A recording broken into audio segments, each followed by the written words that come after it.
What's up, guys? It's Chad, and I'm finally back with another video. I know I said I would have it up a little bit sooner than this, but life kind of got in the way. My bad.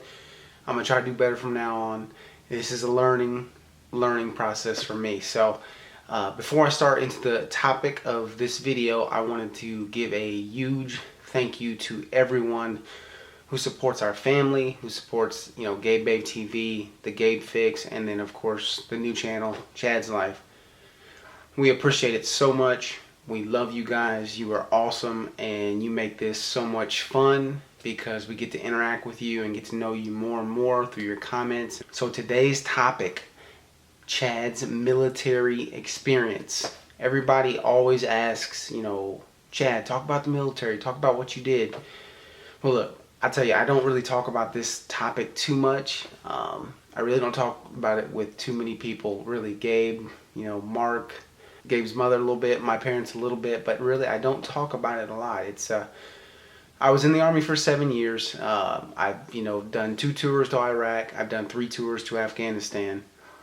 So there's a lot of history there, a lot of stuff that I've done and that I've experienced through that, and sometimes it's not the easiest to talk about. One day I want to be able to tell Chad about my experiences. I want to be able to be that grandfather that talks about, oh yeah, back in the Army I used to do this. Everybody knows that granddad, or has that granddad, or had that granddad that that talked about would tell us about World War, Vietnam, all that good stuff. So for me, not really good stuff, but all that experience that they had.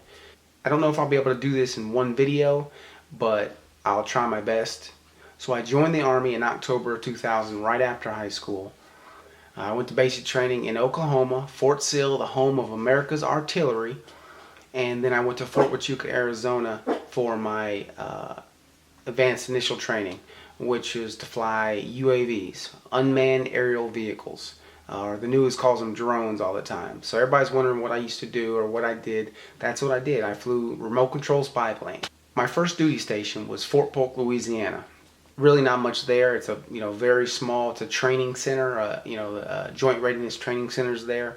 I was by myself. I was 19, but I actually really liked it. It helped me grow up. I got to play basketball a lot. I got to do a lot of cool stuff outdoors, and I really started to that's where I really started to become a soldier. So that was my first taste of permanent party. That's after you graduated basic and then you're training. You become permanent party, and that's when you're an active duty soldier.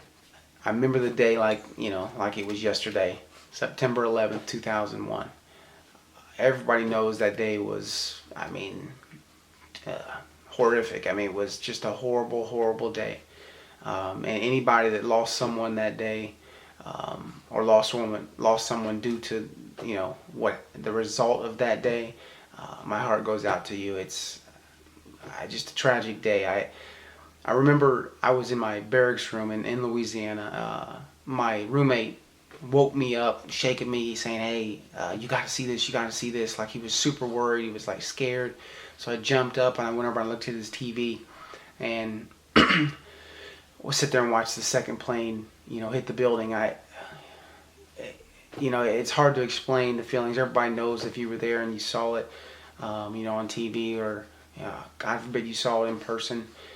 It's just a horrible, horrible day.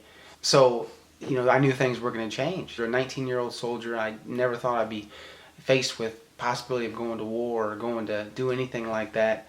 Never thought I'd even go overseas. So the next day, our first sergeant, commander, comes to say, "Hey guys, we're going to be going overseas. If this continues to progress the way we think it is, we're going to go overseas." So needless to say, we started ramping up and we were going overseas. So that brings us to early 2003.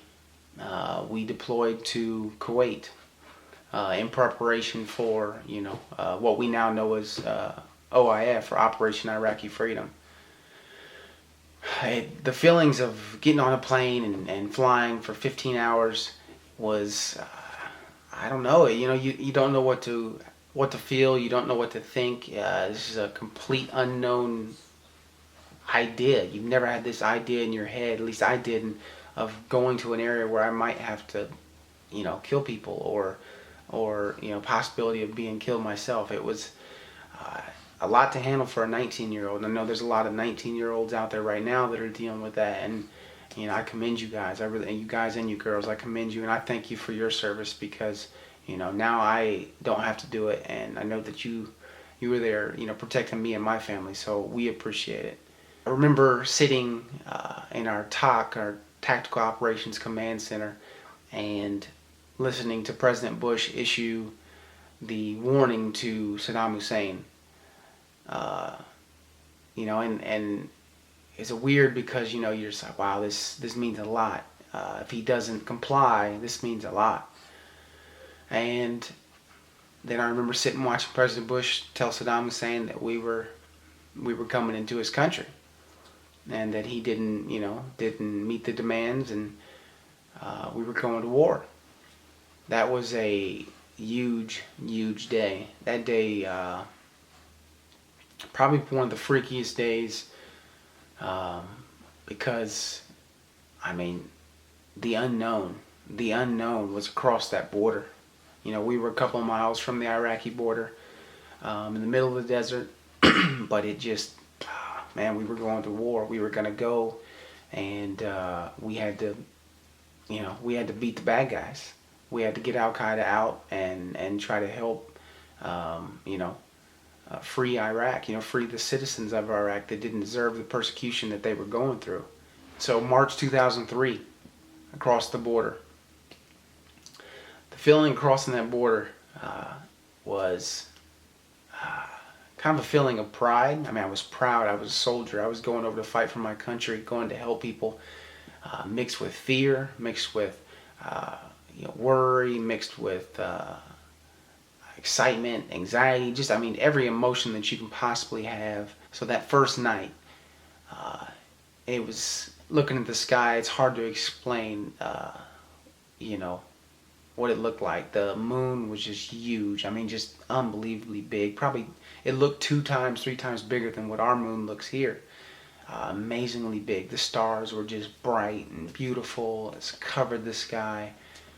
But all of that beauty was really drowned out by artillery, missiles, MLRSs, which is a multiple launching rocket system, firing off over our heads. We could see them streaking just over us. It just, the emotions that happen in that moment, the emotions that go through your head in that moment are, really hard to explain. Next morning we get up, and we're moving again. So you're packed up, you're ready to go, and then you get a report that there's Al-Qaeda in the area with weapons, with possible RPGs, which is rocket-propelled grenades. So you get out of your vehicles, you go over, you got fighting positions. I remember laying in that fighting position for 2 days straight. 2 days straight. You took your naps there. Someone else would be next to you in another position. They'd watch while you took a nap, then you'd watch while they took a nap. You're exhausted, you're dirty, hadn't showered for days, weeks. Thank God for baby wipes. I love you, baby wipes, because I tell you what, we were struggling without them. Limited water, limited food. We're eating MREs, meals ready to eat. If you haven't had one, go to like an Army surplus store or something. You can pick one up and just give it a shot. It's actually worth just to say you had one. Nothing to brag about. It was crazy, the kind of positions and the kind of situations that you find yourself in. You never expect to ever be in a situation like that. Got to go home once for a week period, but it was weird being back home. It was weird being in a crowd. It was weird having just a normal conversation. 15 months where you're just secluded with just a group of guys.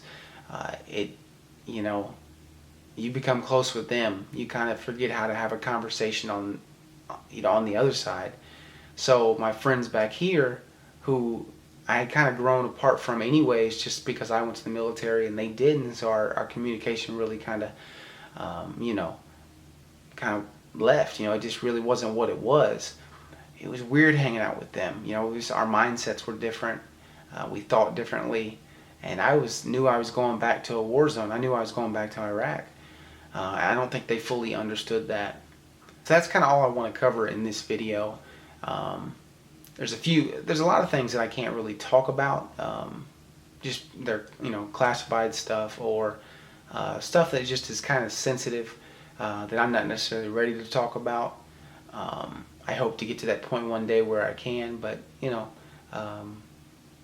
some things need to be shared with my wife or my family first, and that's what's important to me, is just making sure that I'm first person that I confide in is always Gabriel, and my family. The military experience really helped to make me the man that I am. It really helped groom me and to grow me up, and to really see life, and to really cherish each day, each moment that you have, because you never know when it's your last. I'm thankful that I'm here in such a wonderful, blessed situation with my wife and my son, and all of you wonderful subscribers and friends and family. That's what you guys are. You're friends and family now. Yeah, bottom line, take each day and cherish it. Be happy that you have another day, that the Lord has blessed you with another day, and just know and appreciate all of the soldiers and Marines and seamen and airmen out there that are, and the Coast Guard as well, that are laying their lives on the line for us. I appreciate them. If anyone's watching that's in the service or has been, I appreciate you. And before I get out of here, I want to show you a few things, a couple items. I'll probably go over my shadow box, all my military medals and things of that sort, in a later video. I got to figure out how I can do that to where you'll be able to see it, and I can really explain things. But right now I wanted to show you a couple items. First item is my DCUs, my Desert Combat Uniform. This is actually one that I wore in Iraq in '03. I wore it towards the end, so it's not quite as dirty as the others. But this is, I actually haven't held this since, really held it. I mean, I've kind of, tossed it around, but I haven't really held it since then. So it's pretty crazy holding this. Here is my BDUs, my battle dress uniform. So this was something I wore back in the, back on, on post back in the States here, and again, this brings back a lot of memories holding these. Well, I hope you've enjoyed. That's the video. Again, more to come. If you have questions about this, please leave them, because I know I left some stuff out, but just leave questions, and I definitely want to address them, and I definitely want to continue to interact. So again, thank you for watching. If you haven't subscribed, please do, and until next time, talk to you later. Deuces.